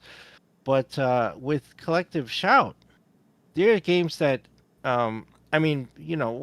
whatever your taste is, there's some games in there that get caught up in this stuff that are 10, 15 years old that you may have played or whatever, that's now gone, right? They're just wiping out thousands of titles from multiple services. Yeah. And they're not stopping, right? And now there's an effort to counter them, but we'll see how that goes. But big that kind of behind it, like Hollywood would never do that for movies. Like, all right, let's just wipe everything from the 20s and the 30s. Yeah, it's crazy. No, they're doing it a different way. They're doing it through negligence. All those films that are falling or disappearing are because they forgot they were there. It's even worse. Yeah, but Chris, I kind of agree with what you said. Collective Shout is just being used as like a scapegoat in a way. The real problem here is Visa and MasterCard. They're the problem here. You know, I do think there's an ideological problem inside Visa and MasterCard that put forward this effort, and Collective Shout is just the face of it. Yeah. Right. But they're not. I don't know if they even instigated it. I don't even know if they're organic. I'll just say that. Yeah. I don't think they're organic. So, they put this group together, but I think Visa and MasterCard wants to and the wedge issue was like, oh, well, we'll just go after the most disgusting porn games. Okay, we'll go ban incest games. Okay, then for a lot of people, you get buy-in. Like, well, I didn't care about those titles anyway, or that's gross. But it's like, that's the wedge. You don't see what's happening here. Then they'll go after other stuff. Like, and they've even said they want to go after GTA and other titles, right? So you can't allow that to happen. Like, either everything's on the table, everything's available for sale, and it's player's choice. You can avoid what you want, you buy what you want. Or you have the payment processes controlling what you can even buy, which is insane. That shouldn't be allowed to happen. Yeah. So yeah, my fear is beyond, obviously all that is like that gamers will think it is just Collective Shout and not really look at who's really perpetrating this shit, Right, yeah. That's the problem. At least with Sweet Baby Inc., that was something you could target. I don't even think they're still around, but like everybody's just disassociating themselves with them. But this shit, it's all another level, man. I feel like Sweet Baby Inc. is more of like a virus that, Yeah, that's a good way of putting it. Yeah, it was within. Yeah, it's attacking the body within versus attacking out Visa and MasterCard walking up like two bullies punching you in the stomach. Yeah, no, you're right. But yeah, we'll see what happens. But gamers, they're not the ones you should be focusing on here.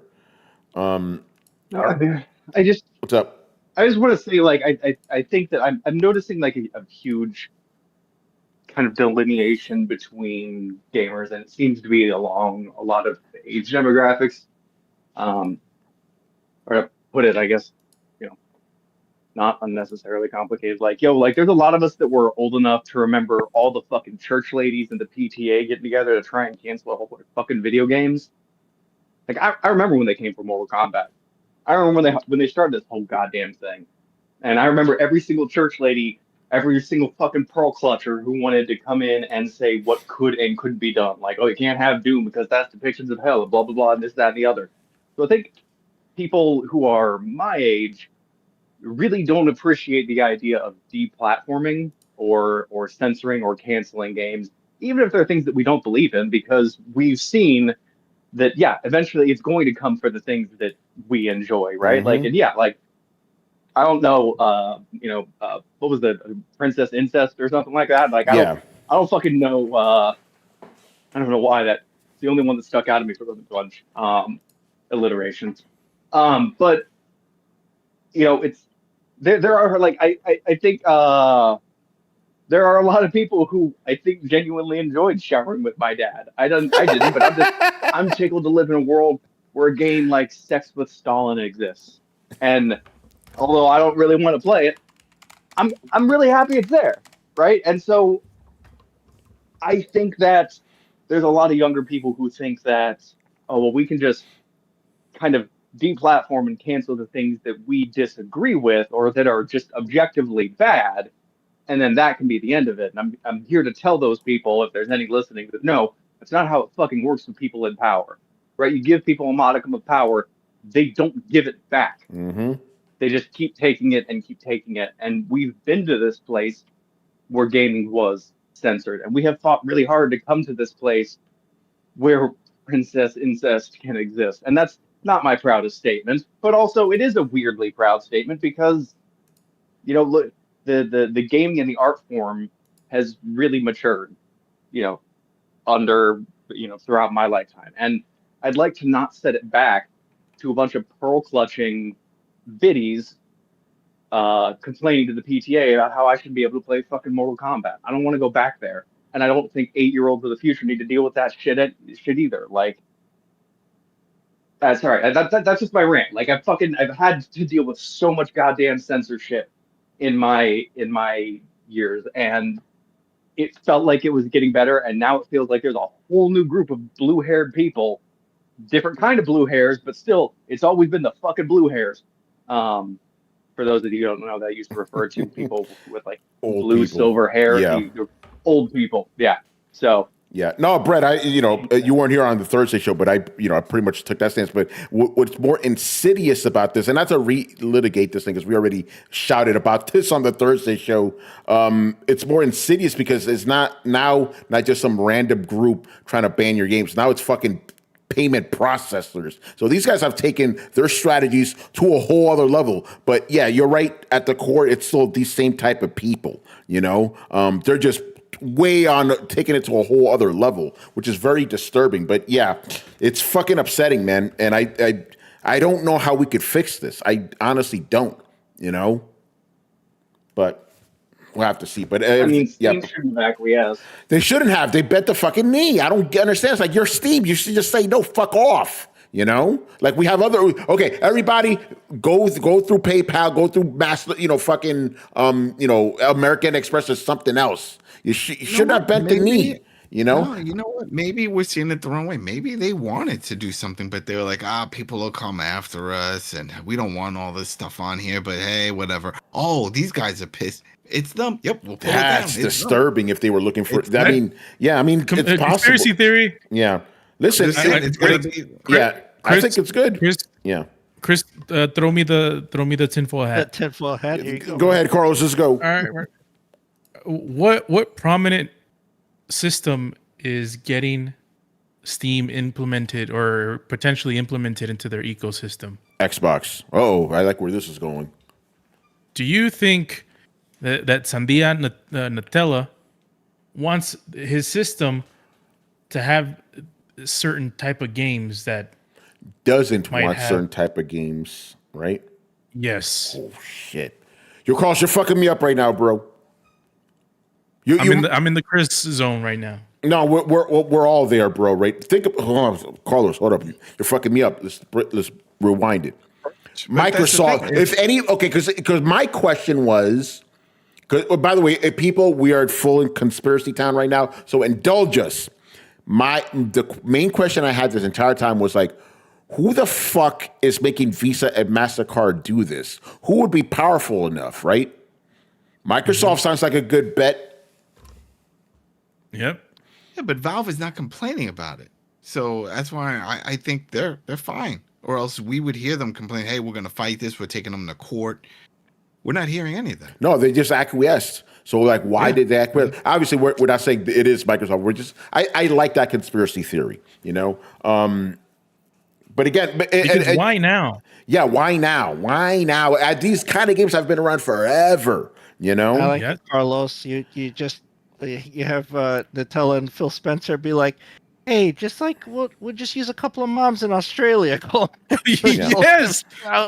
Like you mentioned, Chris, Carlos, now you're thinking on me and Chris's level, bro. I'm proud of you right now, man. Let's go. I'm trying.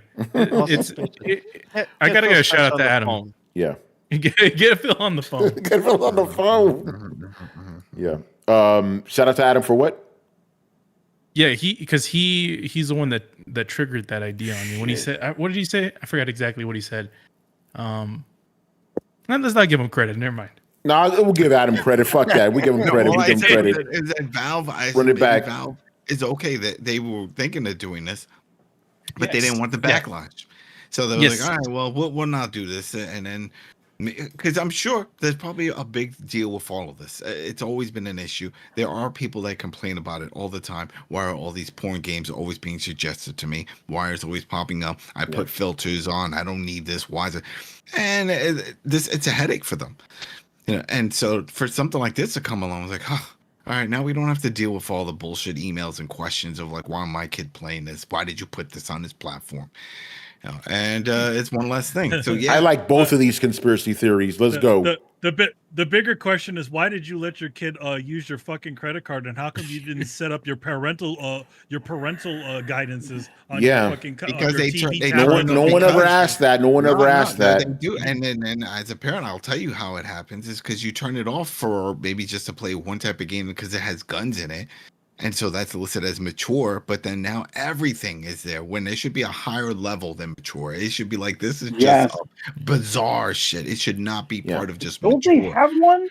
No. Isn't there an adult? My son all the time. I turned off for one game so he could play the Fortnite shit, and then he gets recommended all this other stuff because Fortnite has guns.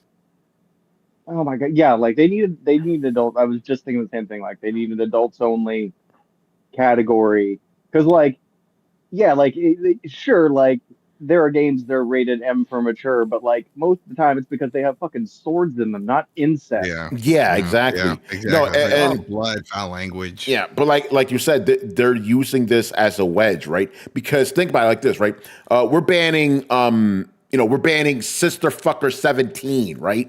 And then you rightly go, wait a minute, what else are you gonna ban? Are you saying you want these type of games available? That's the straw man they're using, But eventually they will try to come for your GTAs and things like that, and your Stellar Blades because they don't like the titties, shit like that. It's a smart strategy, but it's very sinister. Very sinister. So, Brett, you see what I'm saying? It's like they're going after these games because they're like, how could you object to getting rid of those games? And that's how they fucking get you.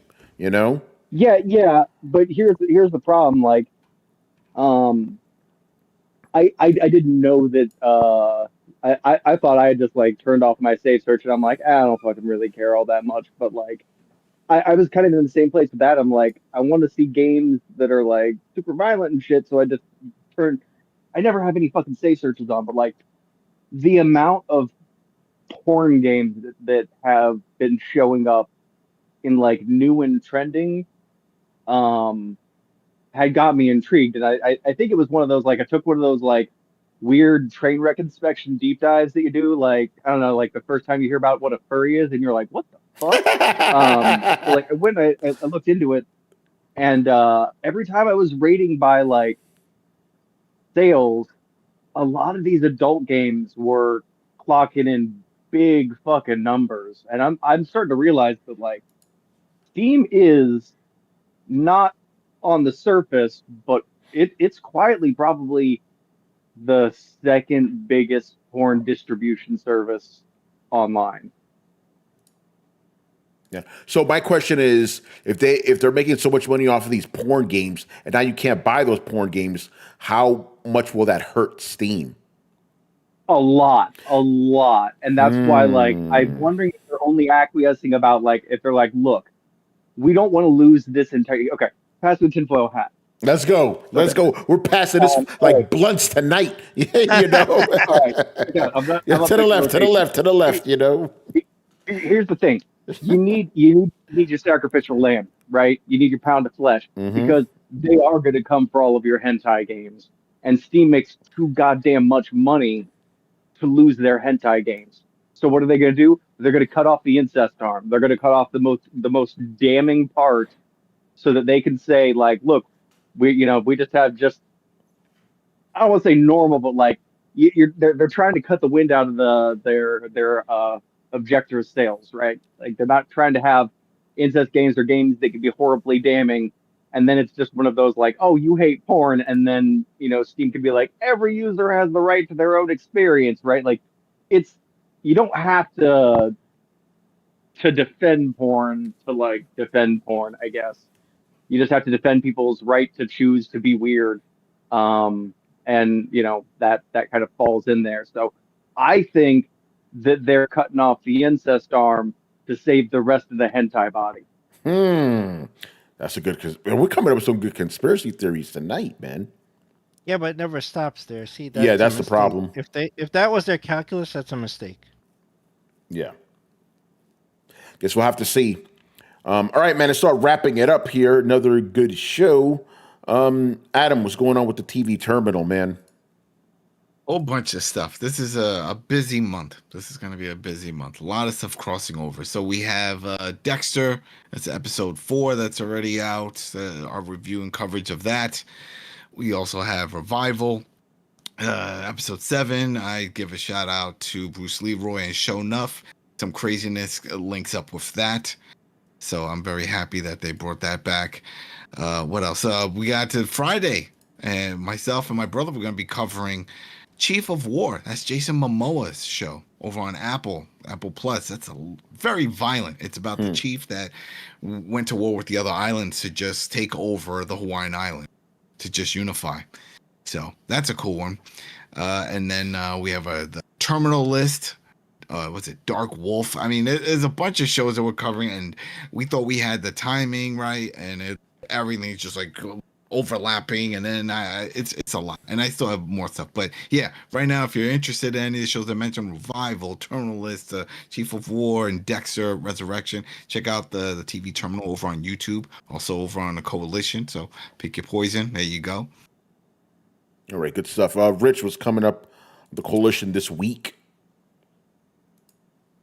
Yeah, so August is a very big month for gaming. Of course, Gamescom is going down. We have PAX West also, which I will be attending. But yeah, for this week, I'm currently working on a review for a game that is also coming out later this week. So yeah, you might want to check out thecoalition.com as well as the Coalition Gaming YouTube channel, because I'm working on something specifically about that game as well as some other stuff. So yeah, look for that. But yeah, plenty of things in the works, so stay tuned. All right, good stuff. So let's start wrapping it up here. So make sure follow Throwdown on Twitch. I forgot. Sorry about that, Manny. You have something very big coming up soon. So tell the people about it. So yes, next month, August the 23rd, there is MGS Con, which I am a special guest star. It is the big Metal Gear convention out in Ontario, California, at the Ontario Convention Center. They're going to have all of the cast of the Metal Gear Solid 3, from Snake to the boss. So they're all going to be there, and as well as a bunch of awesome cosplayers and fan artists. So it's going to be a really great stout.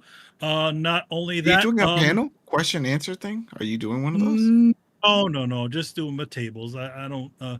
Only because you said special guests, and usually when you hear special guests, like, oh, we're going to ask questions. People come in. And... Well, no, not every. No? You go. New York Comic Con always has special guests, and they don't do things like that. Like they'll comp you a table. They'll do. They're. I'll go into later, but they do it to get people to get butts and seats in general.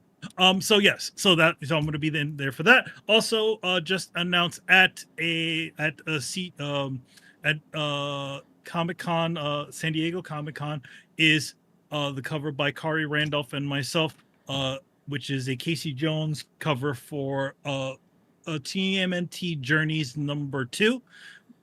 So it's the the 2003 version of Casey Jones on the cover. What's special about this cover is that me and Kari actually worked in a little tribute to Edwin Nebris, who was the storyboard artist on Team MNT 2003, who passed away actually earlier in this month. So very sad event. We had what was left of our team go over and say our final goodbyes with his family. It was a lot. But yes, we worked in a little bit of something while he was recovering, and unfortunately didn't survive his what happened to him. So unfortunate. And then so that's going to be out in October. And then also coming next month in early August is the cover that I fully drew, which is for Power Rangers Prime #9. So it's a fully illustrated cover by myself. So got a lot of this, again, like I told you guys, lots of nostalgic stuff going on with me and Kari for this year, from Teenage Mutant Ninja Turtles to Street Sharks to a bunch of other stuff that I can't. Your Power Rangers and a bunch of other stuff that I can't actually tell you what's happening. But yeah, a lot of fun stuff. Cool. All right. Throwdown. Make sure you follow us on Twitch and Twitter. Subscribe on YouTube. Join the Discord. Follow us on your favorite podcast app. Links to everything down below. Once again, I was your host, Tony Polanco. And tonight, I was joined by Emilio Lopez. See you next time. Chris Seeley. Take care, everyone. Carlos Romero. Peace out. Adam Vale. Good week, everybody. Brett Murdoch. Deuces. Richard Bailey Jr. Have a good week, everyone. And Brian Manjoma. It takes a certain type of genius to think that storing people's documents on a public folder is a good thing. Oh, no. Brian's spilling G over here. There you go, man. All right, guys. Nice. All right, guys. We'll see you on Thursday. Later.